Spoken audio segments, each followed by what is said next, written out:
Kuya Chris, may QOTD or Question of the Day tayo mula sa I-Believer natin na si Alicia Soriano, 6 years old siya at taga Kogyo Rizal siya at ang tanong niya ay ito. Bakit may mga mababangong kandila at saan po ba gawa ang mga kandila? Magandang tanong yan Ate Shai. Bibigyan natin ng liwanag ang tanong ng ating I-Believer na si Alicia. Ito ang sagot na sabay-sabay natin alamin. Panoorin natin.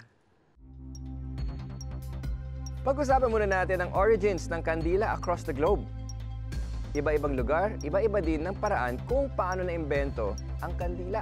Sa ancient China, gawa ito sa whale fat. Sa Rome, gawa sa beef fat. At sa ancient India, gawa ang kandila sa boiled cinnamon. Nadiskubre rin na magandang material pala para sa kandila ang beeswax.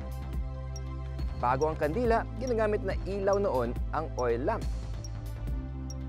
At bago yun, ang apoy. At nung wala pang apoy, hihintayin mo pang umakyat ang araw para lang lumiwanag. Bakit nawala sa uso ang oil lamps at yung mga kandila ang laging ginagamit pang ilaw?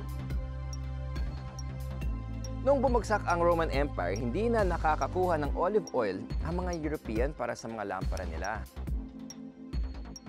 Eventually, naging popular na uri ng kandila ang beeswax at whale oil dahil sa scent o amoy nito.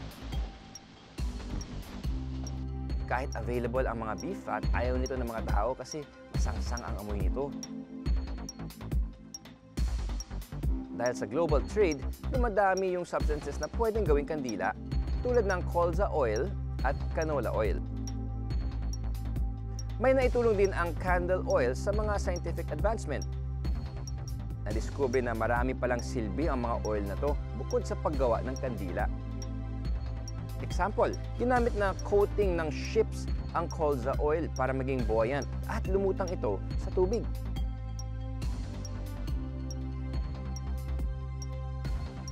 Madami ring candle oils ang ginagamit bilang biodiesel fuel. Pwede itong gamitin para bigyang liwanag ang isang buong bahay. Sabi nga ng iba, candles light up our world. I believe!